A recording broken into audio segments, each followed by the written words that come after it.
Rachel here. Welcome to my Slow TV Stitchery.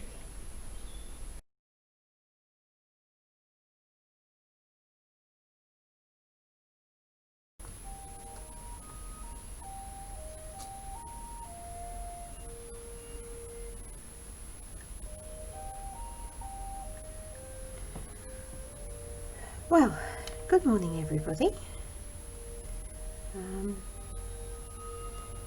You will see that I am making progress.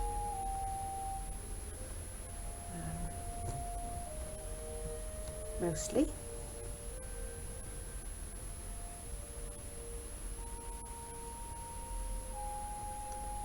I must say that Thread Heaven does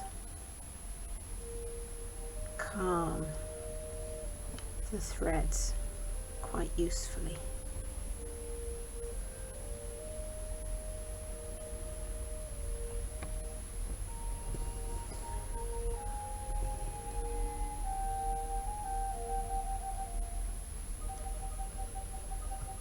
And I have moved over to a Christmas playlist. We start off with Red Priest's version of Corelli's Christmas Concerto, and after that I have no idea where it'll go, so it will just be a bit of a musical adventure.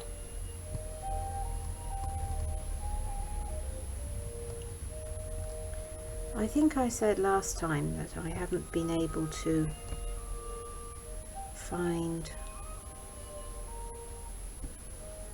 a really sensible, economical,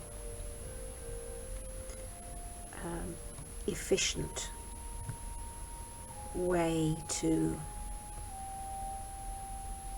fill these spaces. This, I suppose, isn't too much of a problem because, of course, with canvas work in particular, there is a bit of a tension between ensuring adequate and adequately hard wearing coverage and not being wasteful of one's thread.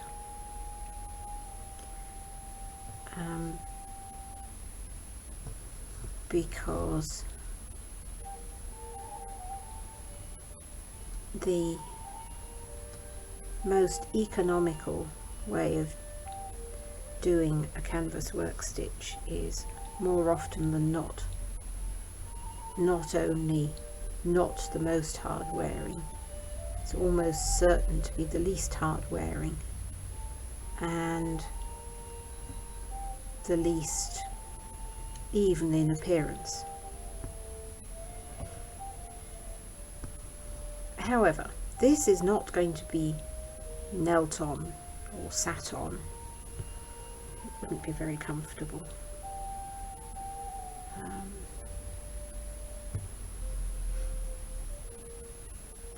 So I am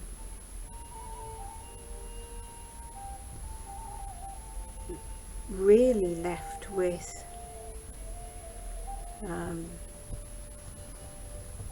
trying to be reasonably economical so that I don't run out,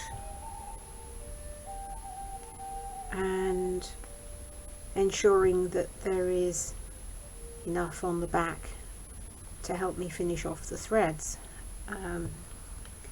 because metal threads are so springy they can work themselves loose ridiculously easily. At least these can. For all I'm finding the canvas stuffed with size and covered with paint and hard to work, it's not sufficiently densely set to have a firm grip on these threads. So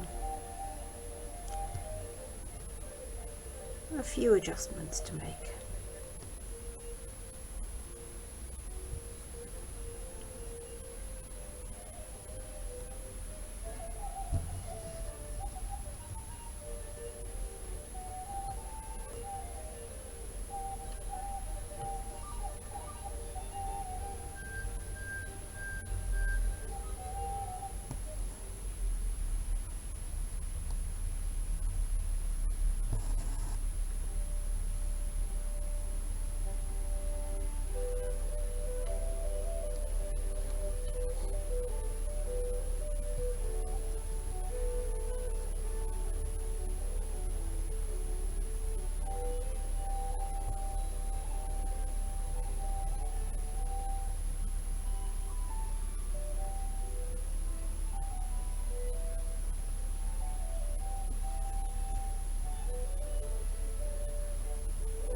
There we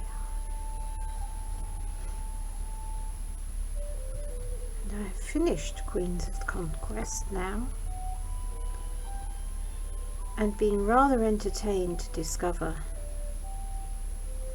just how many of the personalities and arc of the anarchy I was already aware of.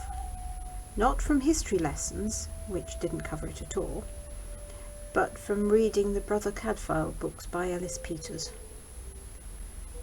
which are set within, I think, a decade of that period. And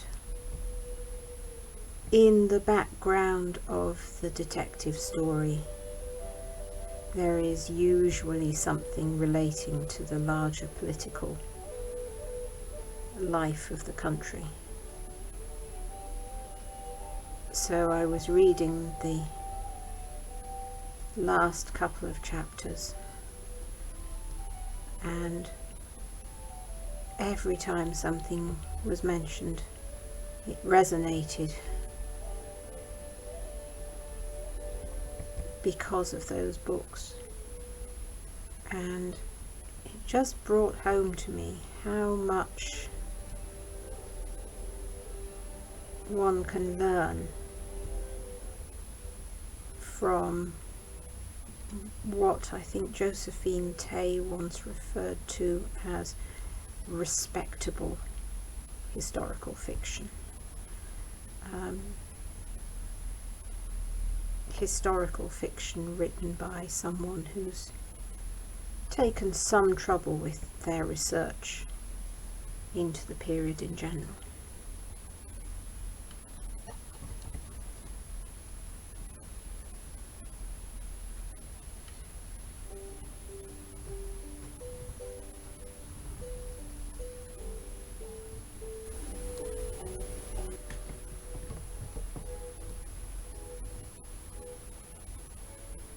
So it's so dark. I've put my work light on. The disadvantage of that, I think, for you is that it causes very strong shadows.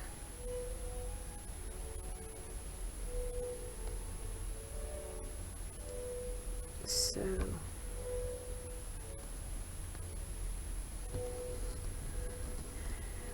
we'll see how it goes. It may be distracting and difficult to watch, so as I say, we'll see. Let me know if you have any preferences and I'll see whether I can develop something else, because a good winter light is a good light to stitch by, but this today is not a good winter light, and it's just exasperating for all concerned.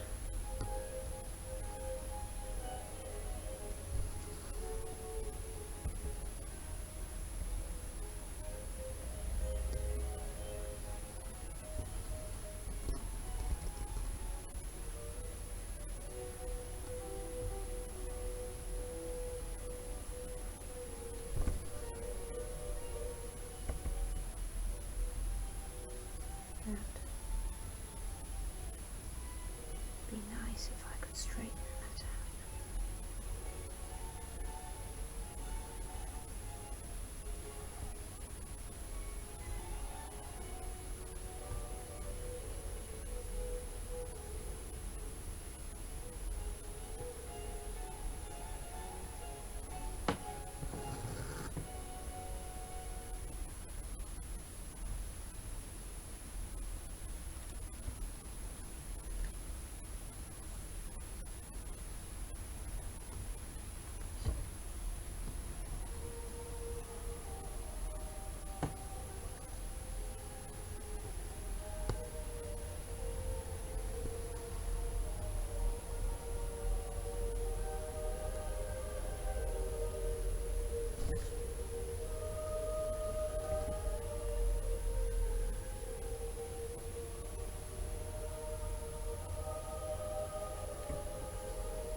I've also been reading some short stories by Stella Gibbons,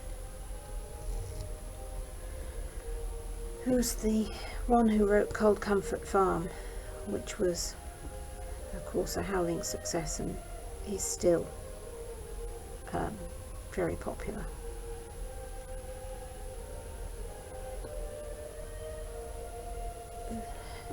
The short stories are well, they provide a very interesting triangulation on other books of the period, and some of the characters one reads in them and wonders, because short stories, when they're not fantastical, tend to be about ordinary things and ordinary people for a given value of ordinary.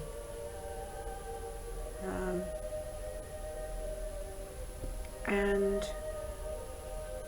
things like Jill Patton Walsh's completions of some of Dorothy Sayers' books, one wonders about some of the personalities and where she got them from, and whether they are reasonable representations of things and attitudes at the time. And well, actually probably yes, if the short stories of Stella Gibbons and a few others are anything to go by. I probably won't read them again.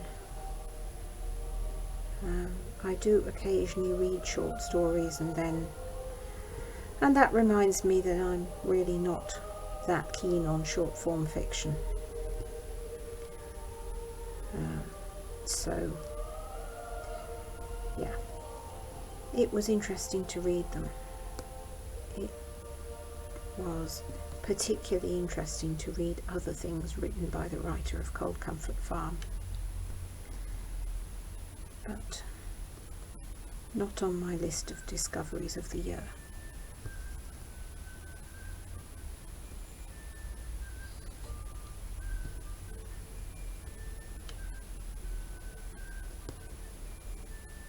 if people are wondering about the music, there was a series of pieces then that I can't offhand identify,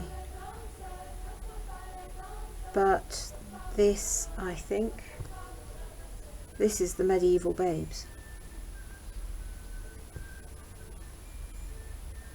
from, oh, a long time ago.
As I stitch this, there are times when I think, oh, I'm going to finish this quite quickly, and then I sit down and do a recording and look at the before and after photographs, and sometimes I feel that I can't see the difference, and then I get discouraged. However, when I fished this out of a box, when I had finished doing the basics on the Amana family, I hadn't got beyond about here, I think, beyond the angel's shoulders. So I think I can consider this to be a success. I'm making considerable progress, much more quickly than I might have done.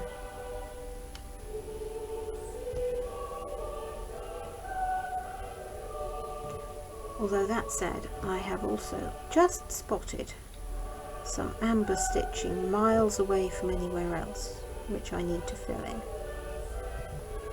Mustn't forget, mustn't forget.